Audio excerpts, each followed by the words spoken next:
الحمد لله رب العالمين وأشهد أن لا إله إلا الله وحده لا شريك له ولي الصالحين وأشهد أن سيدنا ونبينا محمدا عبد الله ورسوله الصادق الأمين اللهم صل وسلم وبارك على سيدنا محمد وعلى آله وصحبه ومن تبعهم بإحسان إلى يوم الدين.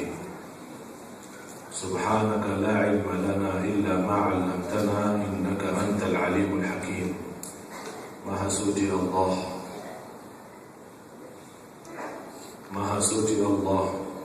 Saya tidak memiliki ilmu apa-apa, hanya saja apa yang diberikan oleh Allah Subhanahu wa Ta'ala. Semuanya dari Allah, taufik dari Allah, karunia dari Allah, rahmat dan kasih sayang dari Allah Subhanahu wa Ta'ala. Tidak ada manusia yang mampu menghitungkan nikmat Allah. Ada yang kita rasakan, ada yang tidak kita rasakan. Ada yang terang, ada yang rahasia. Ada yang lahir, ada yang batin. Ada yang hari ini, yang hari kemarin, hari besok, dan banyak yang lebih baik. Yang jelas, Bapak Ibu, kita yakini rencana Allah itu jauh lebih baik daripada rencana kita. Itu yang harus kita fahami.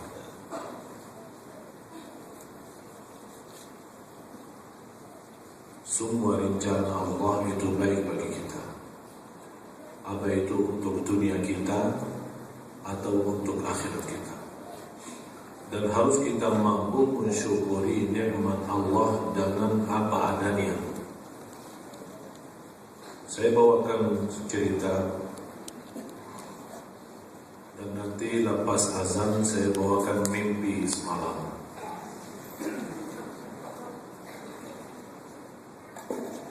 Dan mohon maaf Bapak Ibu, saya langsung ini dari bandara, dari Selampan. Ya, begini keadaan jalan. Bukan yang malah yang namanya jalan tol itu yang macet. Ini bagi bayar lagi tapi macet. Saya bilang begini bukan jalan tol itu, namanya jalan lambat itu. Masya Allah biasa. Saya sambil beristighfar, ya Allah kalau Engkau mengizinkan saya masih punya waktu untuk memberikan walaupun sebatas mimpi saya semalam, ya terima kasih Allah. Tapi Allah kasih waktu lebih daripada cukup. Ada seorang miskin. Ini cerita beneran. Ada seorang miskin di kota Madinah.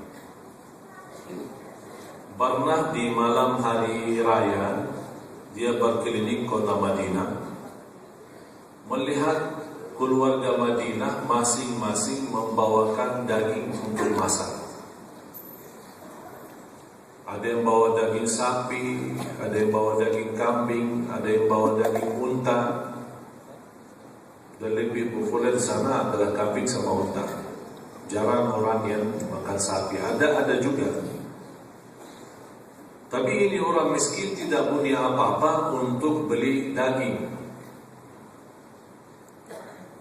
Sampai ke rumah, tidak ada yang juga memberikan perhatian dan memberikan hadiah daging. Begitu dia pulang ke rumah bertemu dengan istrinya. Istrinya juga lagi siapin makan malam. Begitu bertemu dengan istrinya menyampaikan selamat hari raya sayang. Beliau malas menjawab, dengan maksa diri menjawab yang selamat hari raya. Karena dia lagi punya keinginan mendapatkan daging, jadi sudah tidak ada nafsu. Terus dia tanya sama istrinya, makan apa malam ini kita? Oh, saya sudah masakan. Kalau di sana namanya ful. Ful itu sebuah macam kayak kacang besar dan punya kulitnya. Oh, ini makan kita di malam hari raya ya. Orang semua makan daging, kita makan ful. Udah.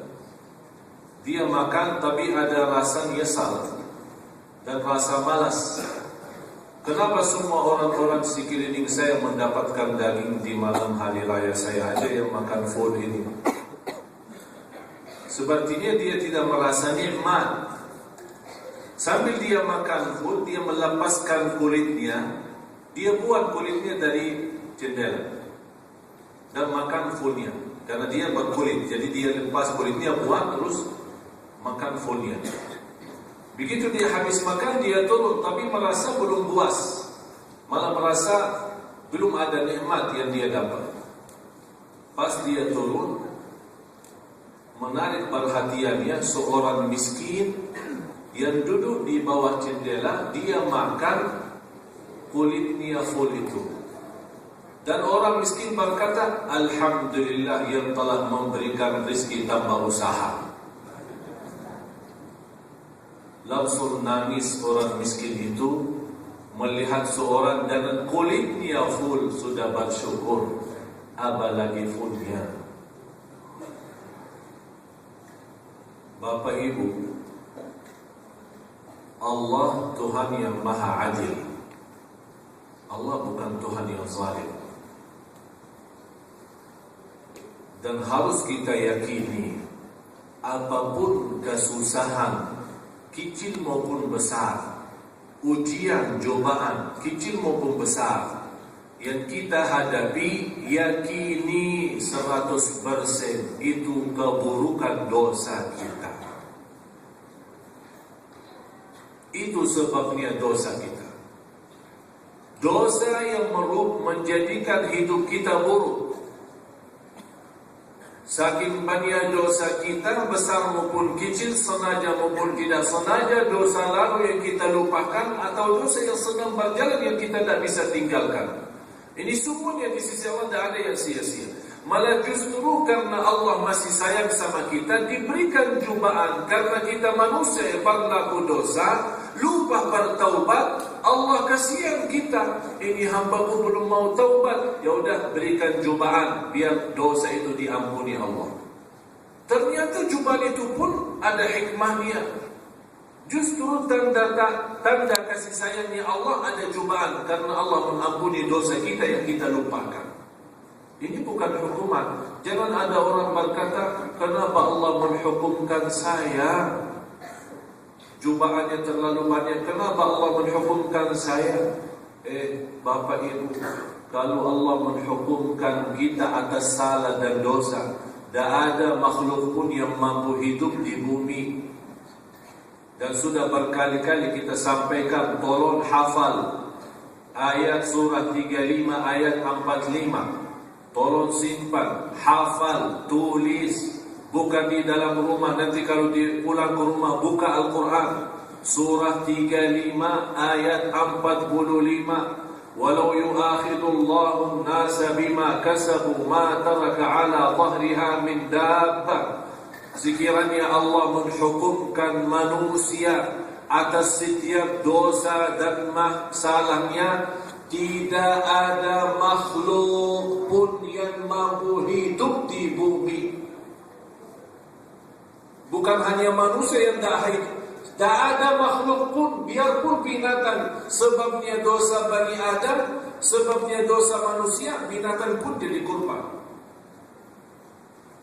Dan di hadis Rasulullah SAW, walaulal bahaim lam tuntaru. Kalau bukan binatang yang Allah masih kasih sayangnya kepada binatang, Allah tidak akan menurunkan kasih sayangnya atau menurunkan hujan rahmat. Ini cuma karena binatang Allah masih menurunkan rahmat. Wala haula wala quwwata illa billah. Yakini Bapak Ibu, rencana Allah itu jauh lebih baik untuk kita daripada rencana kita sendiri. Yakini Allah Maha Adil, Allah Maha Kasih Sayang. Allah jauh lebih kasih sayang daripada ibu kepada kita. Allah jauh lebih kasih sayang. Dan bukan karena kasih sayangnya Allah habis manusia, habis.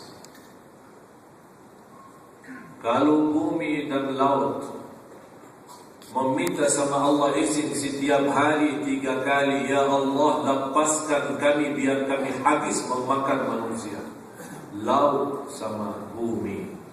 Minta izin sama Allah setiap hari 3 kali, ya Allah lepaskan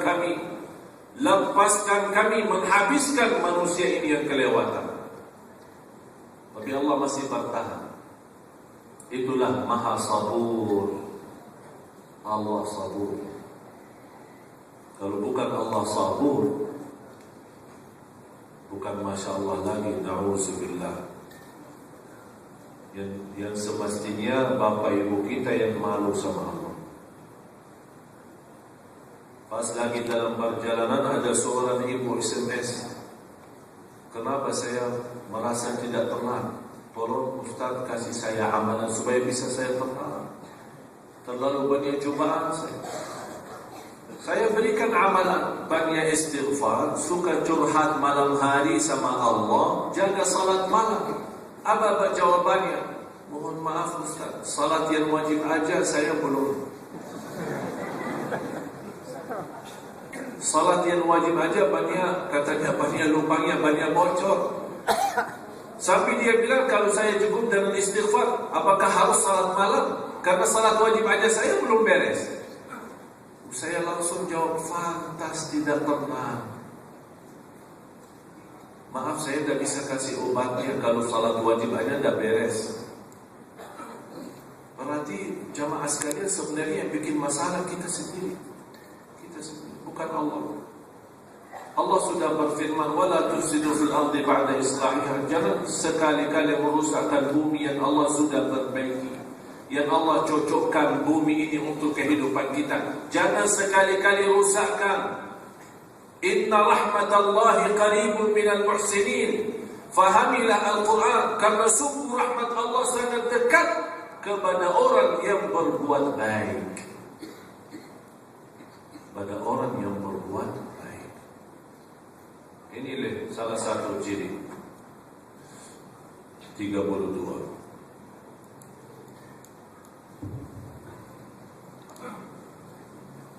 Ciri-ciri hari kiamat ke-32, banyaknya orang-orang yang ditenggelamkan ke dalam bumi, diubah raut wajahnya dan dilempar batu.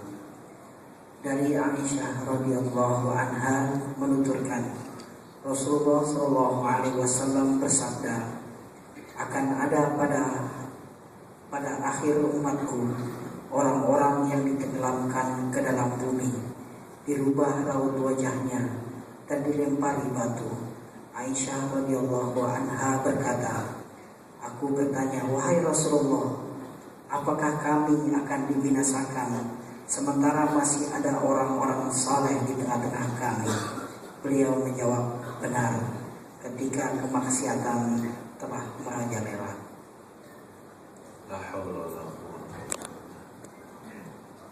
Ternyata ada satu masa, satu zaman, orang saleh pun tidak akan bisa berguna bagi kita kalau sudah dosa dan maksiat rajalela. Kita berlindung kepada Allah Subhanahu wa taala.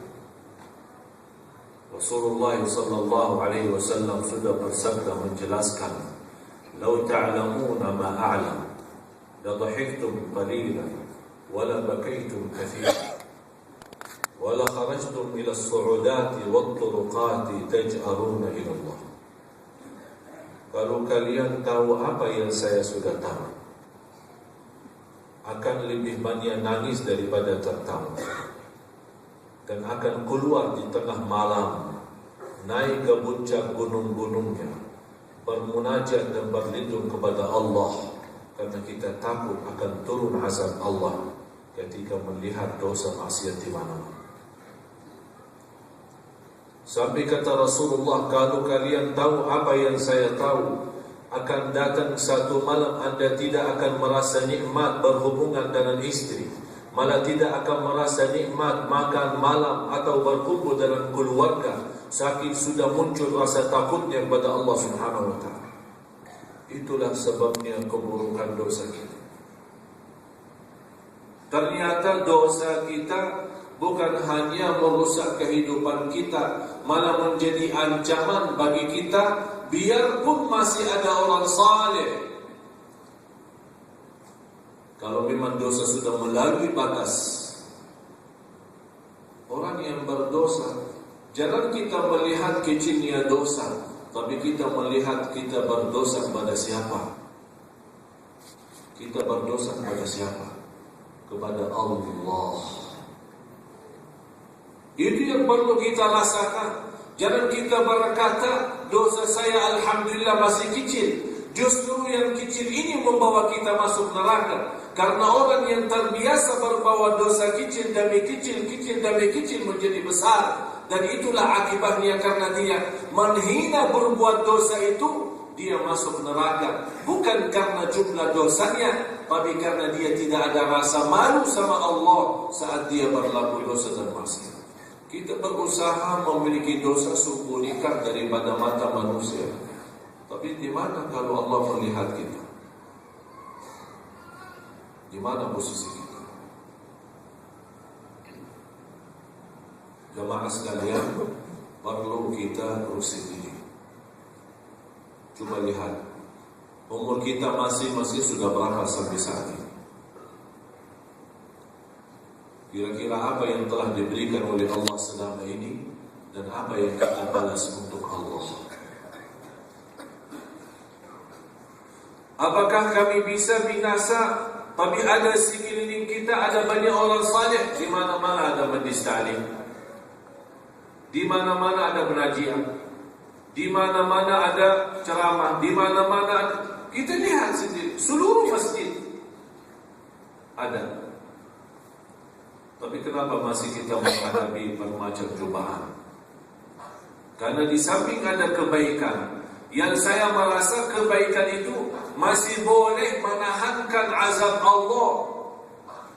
Coba kalau tidak ada kebaikan sama sekali, malah dosa menjadi kemana-mana menimpa. Apalagi oleh karena itu kita terus, Rabbana la tu'akhidna in nasina aw akhtana. Rabbana wa la tahmil alaina isran kama hamaltahu ala alladhina min qablina. Tolong Bapak Ibu, kalau membaca ayat seperti ini, kita rasakan baca apa? Ini doa, doa isinya. Minta sama Allah, perlindungan Allah. Ya Allah, jangan Engkau menghukumkan kami atas berlaku dosa-dosa orang lain. Karena bisa jadi gara-gara keburukan perbuatan orang lain, bisa semua jadi binasa. Sampai kata Siti Aisyah, tapi ya Allah, kalau orang saleh yang menjadi binasa sebabnya keburukan dosa orang lain, bagaimana bagi orang saleh? Kata Rasulullah SAW, nanti dibangkitkan oleh Allah dengan niatnya masing-masing. Terjadi korban di dunia, bisa jadi binasa, bisa dihukum Allah. Sebabnya keburukan dosa orang yang berdosa dan maksiat, bisa orang saleh pun menjadi korban, tapi nanti dibangkitkan oleh Allah masing-masing dengan perbuatannya dan niatnya.